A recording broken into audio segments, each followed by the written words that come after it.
बोलिए ब्रह्मनिष्ठ दादू दयाल जी महाराज की जय। श्री राम। श्री वृंदावन बिहारी लाल की। श्री गो माता की। भारत माता की। अखंड भारत की। आज मेरा सौभाग्य है दादू दयाल पीठ के इस पावन प्रांगण में, जहाँ संत महापुरुषों का मेला लगा है, कुंभ लगा है, ऐसे पावन दृश्य को हम सबके लिए जिन्होंने उपस्थित किया है, मैं दादू पीठाधीश्वर वर्तमान पूज्य महाराज श्री ओम प्रकाश दास जी महाराज के चरणों में प्रणाम करती हूँ। मैं प्रणाम करती हूँ इस पवित्र पीठ को, इस परंपरा को, जिसने लगातार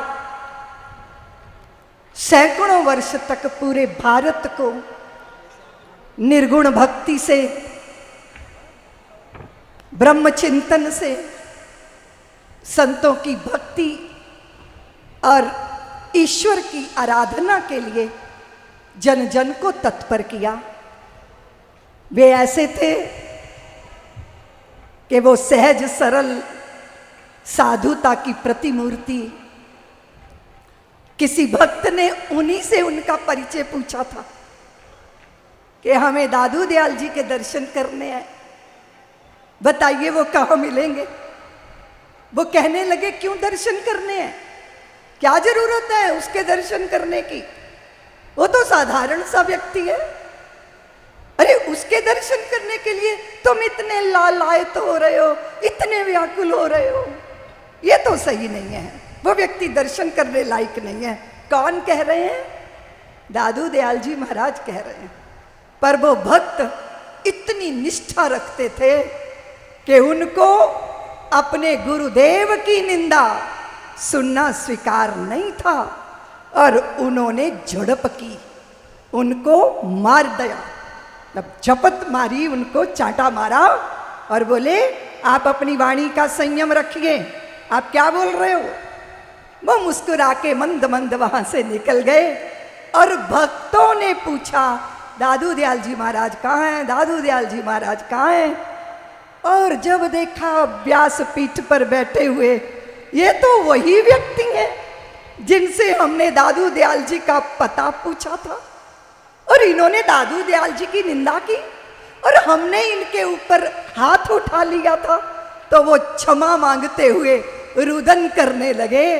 तो महाराज श्री दादू दयाल जी बोले कि भैया जब मिट्टी के बर्तन खरीदते हो तो ठोक ठोक के देखते हो, और अगर गुरु की तलाश में आए थोड़ा ठोक भी दिया तो क्या फर्क पड़ता है।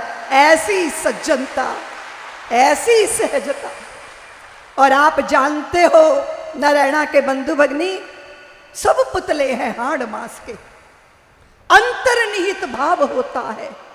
कुछ उज्जवल आलोकित रवि से, कुछ में कुछ दुराव होता है। कोई दस्तावेज नहीं है इसको परिभाषित करने में। संत व्यक्ति या वस्त्र नहीं है, वो तो बस स्वभाव होता है। स्वभाव में साधुता, स्वभाव में सज्जनता, स्वभाव में निर्मलता, स्वभाव में सहजता। ऐसी पवित्र पीठ के दर्शन करके इस पवित्र भूमि पर आकर मैं आज धन्य हो गई हूँ। पीठाधीश्वर महाराज श्री को प्रणाम करती हूँ। मेरे पास में ही पूज्य गोपालानंद जी महाराज गो भक्ति के लिए जिन्होंने अपने सर्वस्व को समर्पित किया, राम स्नेही संप्रदाय की ऐसी उज्जवल परंपरा, बार बार मुझे उस द्वारे का दर्शन करने का भी अवसर मिला। मैं उस पीठ को भी प्रणाम करती हूँ। और वे जो जन जन के हृदय में बैठे हैं, वे राघव जिनके साथ खेल करते हैं, बातें करते हैं, उनके पेट पर अटखेलियां करते हैं और फिर जिद करते हैं कि आज मैं जलेबी नहीं, वो जवेली बोलते हैं अपनी। मैं जवेली खाऊंगा, मैं जवेली खाऊंगा। ऐसे नन्हे राघव जिनसे वार्तालाप करते हैं वे परम श्रद्धे प्रातः स्मरणीय तुलसी पीठाधीश्वर पूज्य राम भद्राचार्य जी महाराज के कृपा पात्र, व्यासपीठ पर विराजमान परम श्रद्धे रामचंद्र दास जी महाराज, उनकी वाणी से आप राम कथा श्रवण करोगे। मैं जब भारत के तरुण पुत्रों को धर्म के लिए समर्पित देखती हूं ना, तो मेरे हृदय में वात्सल्य ऐसे प्रकट होता है जैसे गौमुख से गंगा प्रकट हो जाती है। ऐसा मेरा हृदय भावपूर्ण हो जाता है। भारत की तरुणाई धर्म को समर्पित है। व्यासपीठ पर बैठे मेरे श्रद्धेय रामचंद्र दास जी महाराज को देखिए, और मैं समझती हूं कि हम सब धन्य हैं। भारत की धरती शूरों को जन्म देती है, वीरों को जन्म देती है, संतों को जन्म देती है। देवियों, लोग मुझसे कहते हैं कि स्त्रियां भारत की निराश्रित है। वो किसी ना किसी के आश्रय रहती हैं, पहले पिता के आश्रय में, फिर पति के आश्रय में, फिर पुत्र के आश्रय में। वो हमेशा ही निराश्रित होती है, उसे किसी ना किसी का आश्रय चाहिए। तो मैं कहती हूं कि भारत की देवियां निराश्रित नहीं है। अगर परमात्मा को भी धरती पर अवतार लेकर आना होता है तो भारत की किसी ना किसी नारी की कोख का आश्रय लेना पड़ता है। जो जगदीश्वर की आश्रयदायिनी है वो भला स्वयं निराश्रित कैसे हो सकती है। और मैं राजस्थान की देवियों का जब चिंतन करती हूं तो रोम रोम पुलकित होता है, प्रेरित होता है, प्रेरणा से भरता है। देवियों, पूज्य महाराज श्री कह रहे थे दिग्विजय जी कि आपको श्रम हुआ, आपको प्रतीक्षा हुई, लेकिन शबरी की तो बहुत लंबी प्रतीक्षा थी ना। पर मेरे देश की स्त्रियां प्रतीक्षा करना जानती हैं। क्यों? क्योंकि प्रतीक्षा के पीछे उनका धैर्य है। वो धैर्य बहुत बड़ी चीज होती है। राम आएंगे, राम आएंगे, राम आएंगे, जरूर आएंगे राम, मेरे राम जरूर आएंगे। बस ये चिर प्रतीक्षा। फिर हम सब भारतीयों ने प्रतीक्षा की, 500 साल तक प्रतीक्षा की। वे 14 वर्ष के लिए वनवासी किए गए थे, लेकिन भारत में पापियों के अत्याचार के कारण मेरे राम को अयोध्या आने में 500 साल की प्रतीक्षा करो। प्रतीक्षा अधीर करती है, प्रतीक्षा व्याकुल करती है, पर प्रतीक्षा चित्त को शुद्ध भी करती है। प्रतीक्षा अंतःकरण के मल को मल के विमल भी बनाती है। प्रतीक्षा में विकार प्रवाहित हो जाते हैं। और प्रतीक्षा भक्ति है, प्रतीक्षा यज्ञ है, प्रतीक्षा यज्ञ का धूम्र है, प्रतीक्षा उस यज्ञ धूम्र से उठने वाली सुरभि है। और हमने अनुभव किया, प्रतीक्षा में रोए, प्रतीक्षा में बिलके, प्रतीक्षा में व्याकुल हुए। और फिर 22 जनवरी को मेरे राम लला ने सबकी लंबी प्रतीक्षा का अद्भुत उपहार दे दिया, स्वयं को दे दिया। उन्होंने स्वयं को दे दिया। वे आए, उनकी मुस्कान देखिए, उनके आंखों की करुणा देखिए। जैसे ही देश के प्रधानमंत्री ने पट खोला, रामलला का दर्शन हुआ, विश्व के सब सनातनियों के चित्त की दरिद्रता का हरण हो गया। सब समृद्ध हो गए, सब धन्य हो गए, राम आ गए। पर अभी रामत्व को हृदय में धारण करना है।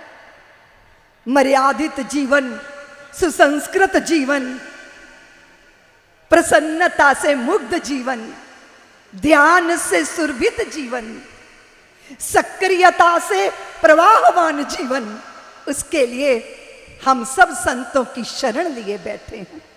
और आप सब जानते हो बंधु भगनी, अगर संत के हाथ में अर्पित हो जाओ, बिल्कुल वैसे ही, कैसे? जैसे गिल्ली मिट्टी का लौंदा कुम्हार के हाथ में समर्पित होता है। वो मिट्टी रौंधी जाती है, वो मिट्टी गूंधी जाती है, और मिट्टी कंकड़ से, और कंकड़ों से मुक्त की जाती है। फिर उस मिट्टी को चाक पे चढ़ाया जाता है। फिर कुम्हार के हाथों में समर्पित मिट्टी आकार लेती है। थोड़ी और मिट्टी मिला दी, फिर कुछ और बनाया। मिट्टी ने पूछा कि पहले क्या बना रहे थे, अब क्या बना रहे हो? कुम्हार ने कहा पहले चिलम बना रहे थे, अब हमारा विचार बदल गया, अब हम सुराही बनाएंगे। मिट्टी ने कहा अगर तुम मुझे चिलम बनाते तो लोग मुझ में आग जलाते, तमाकू डालते, मैं जलती रहती, और कोई दूसरा भी मेरे पास आता, उसे भी तपन का, ताप का अनुभव होता। पर अब आप मुझे सुराही बना रहे हो, तो संसार मुझ में जल रखेगा, मैं शीतल रहूंगी, और जो मेरे पास आएगा वो भी शीतल हो जाएगा। आपका तो विचार बदला, पर मेरा तो संसार बदल गया, मेरी तो दुनिया बदल गई। जो अर्पित हो गया, जो समर्पित हो गया, जिसने कहा गुरुदेव मुझे बना दो, मैं आपके हाथों बनूंगा बाद में, लेकिन पहले मैं आपके हाथों में मिटना चाहता हूं।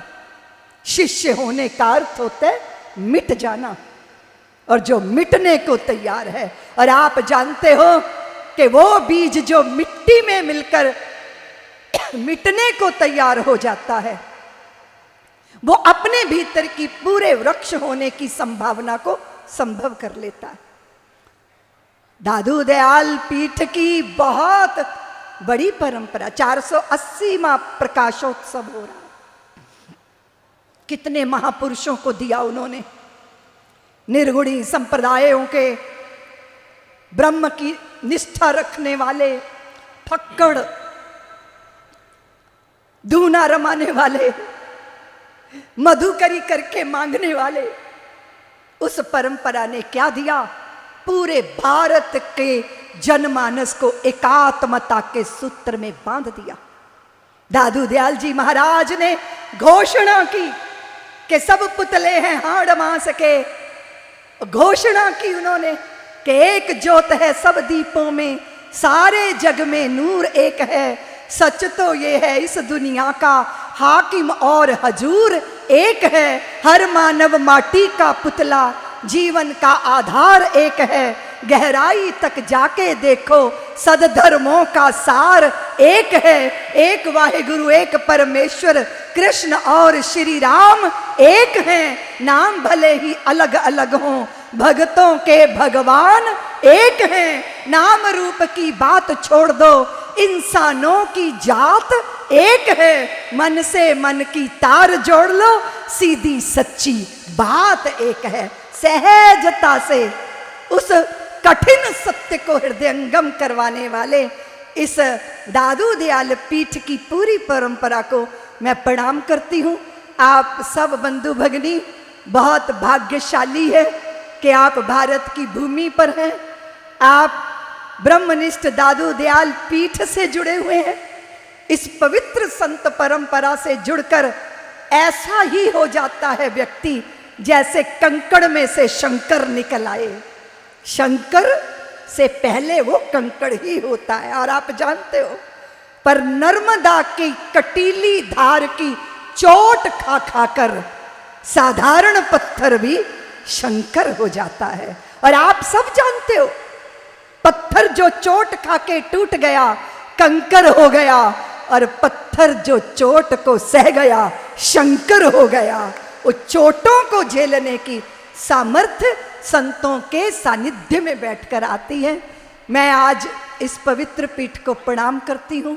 व्यासपीठ से आप श्री रामचंद्र दास जी महाराज के मुख से राम कथा श्रवण करोगे और बिल्कुल इस बात को सत्य मानिएगा कि श्री रामचंद्र जी के मुख से प्रातः स्मरणीय साय वंदनीय तुलसी पीठाधीश्वर श्री राम भद्राचार्य जी महाराज ही वो कथा करेंगे, उसको आप इस भाव से श्रवण करिएगा।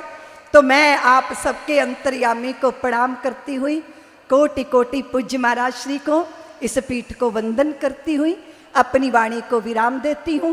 प्रेम प्यार के हीरे मोती दोनों हाथ लुटाओ, जिसका पकड़ो हाथ साथियों उसका साथ निभाओ। कौन यहाँ 2 बार मरा है, कौन अमर है बोलो, सच्चाई के लिए मौत से हंस के टकरा जाओ। सूरज का रथ देख रहा है, साथी राह तुम्हारी, इस धरती पर नई रोशनी नया सवेरा लाओ। इतना सा है सार ज्ञान का, गांठ बांध लो इसको, बात नहीं बनती बातों से, करके कुछ दिखलाओ। प्रेम प्यार के हीरे मोती दोनों हाथ लुटाओ। मुझे पूज्य इसी आश्रम के महापुरुष ने मुझे कहा कि दीदी माँ आप मंच से कहिएगा कि हमारी गौ माता वो राष्ट्र माता घोषित होनी चाहिए और ये राष्ट्र भारतवर्ष हिंदू राष्ट्र घोषित होना चाहिए। मैं संतों के इस संकल्प को प्रणाम करके अपनी वाणी को विराम देती हूं।